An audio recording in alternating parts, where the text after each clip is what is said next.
अस्सलाम वालेकुम स्टूडेंट्स, आज हम करेंगे यूनिट नंबर 11 का क्वेश्चन नंबर 8। और 8 क्वेश्चन में देखते हैं कि हमसे क्या कह रहे हैं। कहते हैं the diagonal of a square is 10 under root 2। आपके पास एक स्क्वायर है, ये देखें इस तरह से, और इसका जो डायगोनल है, डायगोनल आपके पास जो ना इस तरह से होता है, उसके दरमियान से गुजर रहा होता है, ठीक है। और डायगोनल कह रहे हैं जी कितना है 10 अंडर रूट 2। कहते हैं find the length of its side. ये जो जितनी भी साइड्स हैं इनकी लेंथ फाइंड करनी है। सपोज कि ये साइज़ हमारे पास x, ठीक है, या x के अलावा हम कोई और नाम दे देते हैं अभी, ठीक है।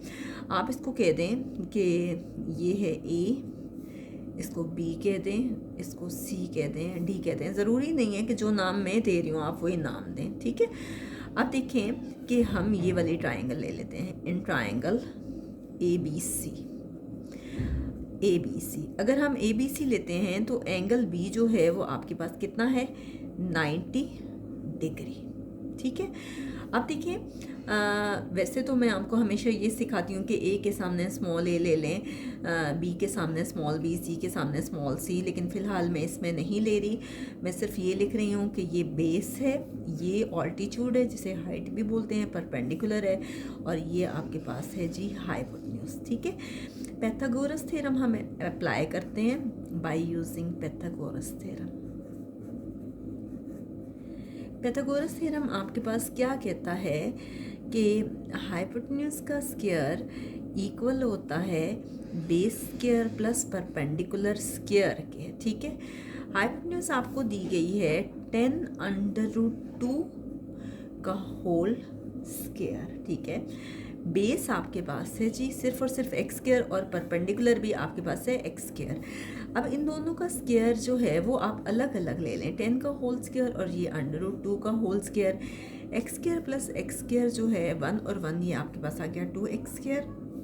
10 10 ज़र आपके पास आ गया 100, और ये आ गया 2, ये आ गया 2 एक्स स्क्वायर। 100 और 2 के दरमियान कोई साइन नहीं है, इसका मतलब है कि 100 2 से मल्टीप्लाई हो रहा है, ठीक है। ये आ गया 200 is equal to 2 x square. अब आप जब बोथ साइड्स को चेंज करते हो तो साइन में कोई चेंज नहीं आता। हम दोनों साइड्स को इसलिए चेंज कर रहे हैं कि हमें एक्स की वैल्यू फाइंड करनी है। अब ये 2 है, ये कॉफिशेंट है। Any number which is a multiple of a variable, कोई नंबर जो वेरिएबल का मल्टीपल होता है वो उसका कॉफिशेंट कहलाता है। और कॉफिशेंट को ख़त्म करने का ये तरीका होता है कि उससे बोथ साइड्स पे डिवाइड किया जाता है। अब यहाँ 2 है, इसका मतलब है 2 को बोथ साइड्स से डिवाइड करना है, ठीक है। 3 है तो 3 को करना होगा। अब मैं सिर्फ एक साइड पे डिवाइड करके आपको बता रही हूँ, बजाय इसके कि आप दोनों साइड पे करते रहें। 2 को 100, ये 100 आ गया, x square is equal to 100, ठीक है। ये आपके पास 100 आ गया। अच्छा एक और बात, यहाँ मैंने सेंटीमीटर नहीं लिखा, ये आपके पास सेंटीमीटर था, सेंटीमीटर, ये आप लिख लें सेंटीमीटर का स्क्वायर। ये आपके पास सेंटीमीटर स्क्वायर है, ये मैंने छोड़ दिया था गलती से, सेंटीमीटर स्क्वायर, ये सेंटीमीटर स्क्वायर है, ठीक है। सेंटीमीटर स्क्वायर, सेंटीमीटर स्क्वायर, क्योंकि 10 अंडर रूट 2 के साथ सेंटीमीटर भी था। अब आप क्या करेंगे कि बोथ साइड्स का स्क्वायर रूट लेंगे। उसकी वजह ये है कि हमें इस स्क्वायर को ख़त्म करना है, taking square root on both sides. Both sides का हम स्क्वायर रूट लेते हैं, एक्स का स्क्वायर रूट लेते हैं, और ये 100 सेंटीमीटर स्क्वायर का स्क्वायर रूट लेते हैं। एक्स का स्क्वायर रूट जो है वो एक्स ही आएगा, और 100 जो है इसका अलग अलग ले लें, ये 100 आ गया और ये सेंटीमीटर स्क्वायर। 100 का स्क्वायर रूट जो है वो 10 आता है। मैं आपको रफ वर्क में करके दिखा देती हूँ कि 10 10 ज़र 100 होता है। वैसे तो हम कहते हैं कि अगर ये पेयर बन गया तो एक 10 लिख लेते हैं, अदरवाइज़ कुछ स्टूडेंट्स ऐसे भी करते हैं, तो ये भी ठीक है। 10 और ये सेंटीमीटर आ गया, ठीक है। इसका मतलब है कि x जो है वो असल में हमारे पास क्या है, लेंथ ऑफ साइड, और लेंथ ऑफ साइड 10 सेंटीमीटर आ गया। इसका मतलब है कि स्क्वायर की हर साइड की जो लेंथ है वो आपके पास 10 सेंटीमीटर है। सेकेंड वाले पार्ट में कह रहे हैं कि पेरीमीटर ऑफ स्क्वायर फाइंड करें, तो पेरीमीटर हम फाइंड करते हैं, देखिए कैसे होगा। पेरीमीटर आपके पास क्या होता है कि स्क्वायर का जो पेरीमीटर फाइंड करते हैं, तो स्क्वायर में असल में 4 साइड्स होती हैं, 1 2 3 4।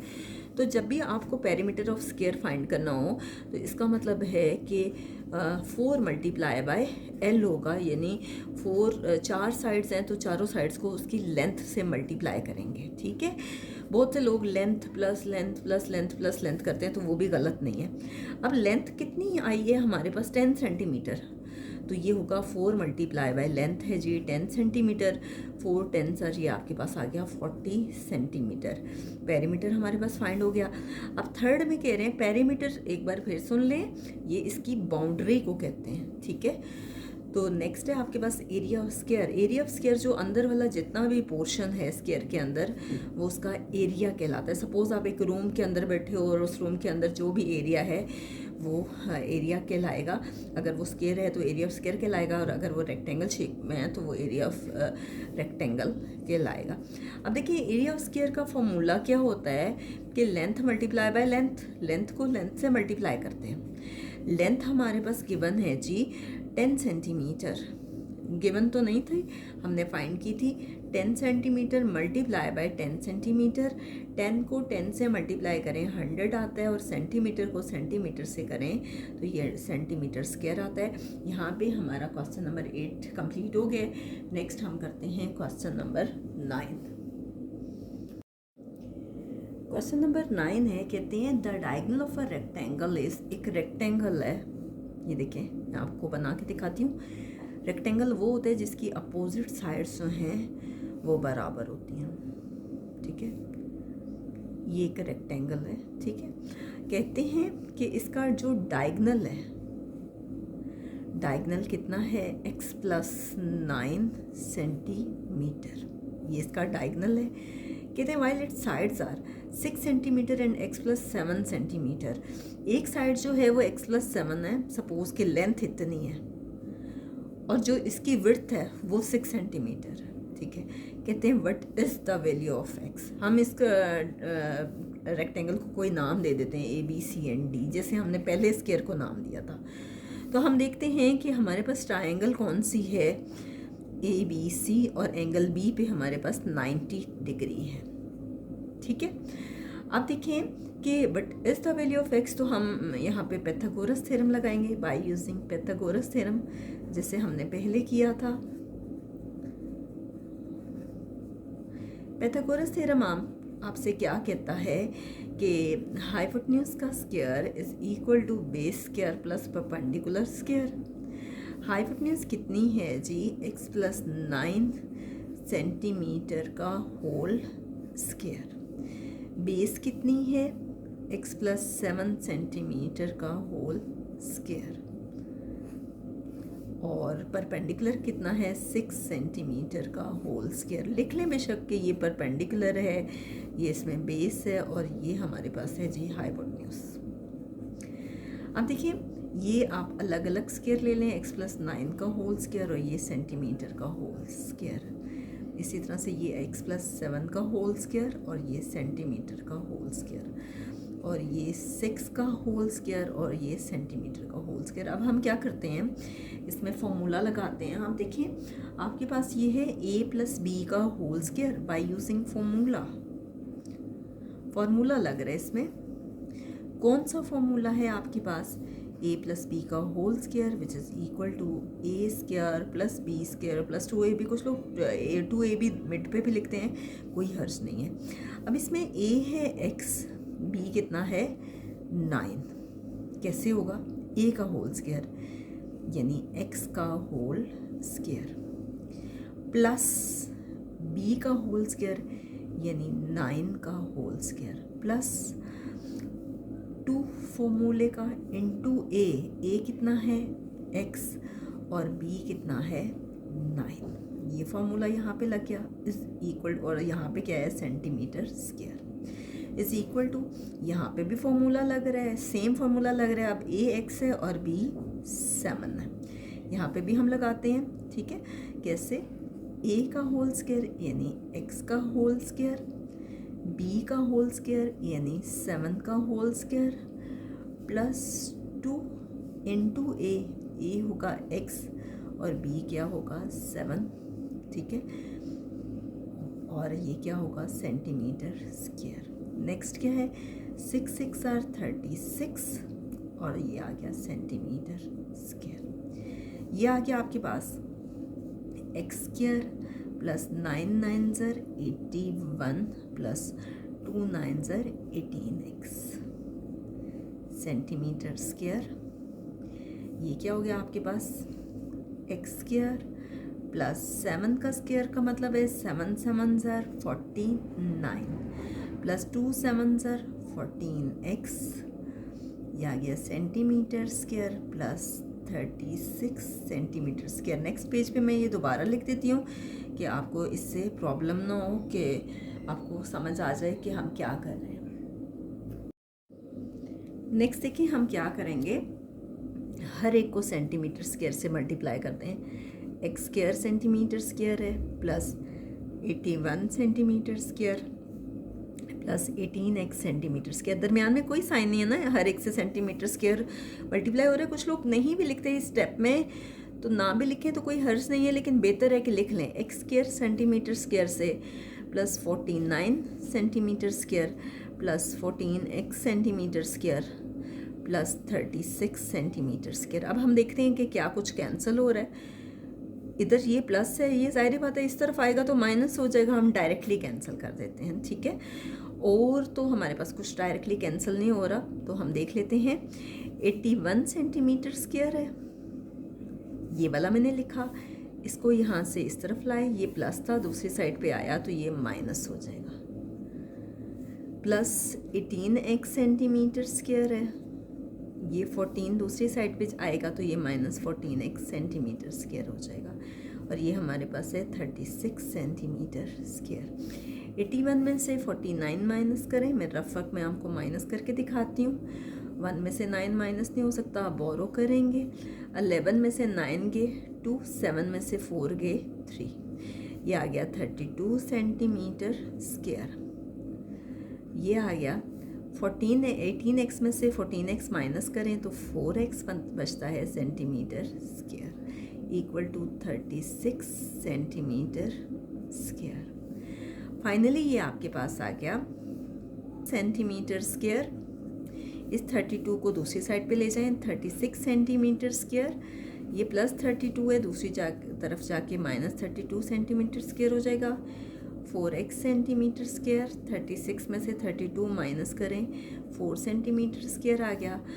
वो बोथ साइड्स को 4 पे डिवाइड कर दें, ठीक है, 4 सेंटीमीटर स्क्वायर पे, तो ये 4 सेंटीमीटर स्क्वायर यहाँ पे भी डिवाइड हो गया और इस तरफ भी 4 से कैंसिल हो गया। सेंटीमीटर स्क्वायर से 4 से सेंटीमीटर स्क्वायर से, तो x इज़ इक्वल टू बचा 1, ठीक है।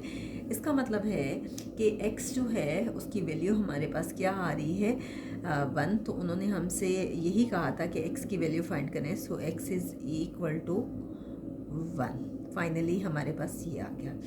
नेक्स्ट है जी सेकेंड पार्ट में कह रहे हैं find the length of the sides of rectangle. Find length of sides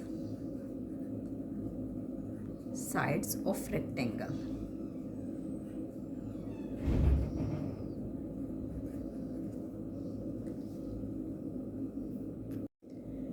ji next कह रहे हैं find the length of the sides of rectangle. अब जो रेक्टेंगल होता है उसमें हमारे पास टोटल 4 साइड्स होती हैं, 2 लेंथ्स होती हैं और 2 ही विड्थ्स होती हैं। अब जो लेंथ उन्होंने क्वेश्चन में दी हुई है वो है x + 7 सेंटीमीटर। x जो है वो हमारे पास आया है 1, तो लेंथ क्या होगी, x की जगह हम पुट करेंगे 1 + 7। 1 + 7 कितना हो जाएगा 8 सेंटीमीटर, ठीक है। और विड्थ उन्होंने खुद से दी हुई है, और विड्थ कितनी है जी 6 सेंटीमीटर। तो ये सेकंड पार्ट हमारा सॉल्व हो गया कि वो कह रहे थे कि find the length of sides of rectangle, तो लेंथ तो हमारे पास 8 सेंटीमीटर आई है। सी पार्ट में कह रहे हैं find the length of the diagonal. अब डायगनल उन्होंने खुद से दिया हुआ है कि x + 9 सेंटीमीटर है, जबकि x हमारे पास 1 आया है। जब हम 1 की वैल्यू पुट करेंगे 1 + 9 सेंटीमीटर, तो 9 + 1 ये आपके पास आ जाएगा फाइनली 10 सेंटीमीटर। ये आपके पास थर्ड पार्ट सॉल्व हो गया। नेक्स्ट है fourth part, what is the perimeter what is the perimeter and area of rectangle. एक ही में आपको दोनों दे दिए हैं, पेरीमीटर भी फाइंड करना है और एरिया भी फाइंड करना है। अब पेरीमीटर ऑफ रेक्टेंगल के लिए मैं आपको बहुत बार बता चुकी हूँ कि ये देखिए, ये आपके पास एक रेक्टेंगल है। अब रेक्टेंगल की दो साइड्स बराबर होती हैं, यानी दो लेंथ्स होती हैं और दो ही विड्थ्स होती हैं, और पेरीमीटर कहते हैं उसकी बाउंड्री को। जब आप छोटी क्लासेस में करते हो फिर तो आप यूं लिख देते हैं कि लेंथ प्लस विड्थ ऐसे लिख देते हैं, लेकिन जो इसका फॉर्मूला होता है कि इसमें दो लेंथ्स होती हैं और दो ही विड्थ्स होती हैं, 2 into length plus width. Width है जी 6 सेंटीमीटर, जो हमने फर्स्ट पार्ट में फाइंड किया था। 8 + 6 ये आपके पास आ गया 14 सेंटीमीटर। 2 को 14 सेंटीमीटर से मल्टीप्लाई करेंगे, 2 को 14 से करें, ये आपके पास 28 सेंटीमीटर आ गया। ठीक है, 14 2 = 28। नेक्स्ट इसी क्वेश्चन में कह रहे हैं कि एरिया ऑफ रेक्टेंगल फाइंड करें। एरिया ऑफ रेक्टेंगल का फॉर्मूला होता है length multiply by width. Length है जी 8 सेंटीमीटर और विड्थ है 6 सेंटीमीटर। 8 6 = 48 सेंटीमीटर। यहाँ तक आपका क्वेश्चन नंबर 9 कंप्लीट हो गया। नेक्स्ट वीडियो में हम सिर्फ और सिर्फ क्वेश्चन नंबर 10 करेंगे। उसकी वजह ये है कि क्वेश्चन नंबर 10 जो है वो बहुत ज़्यादा कॉम्प्लिकेटेड है और वो एक ही वीडियो में मैं आपको एक्सप्लेन करूँगी।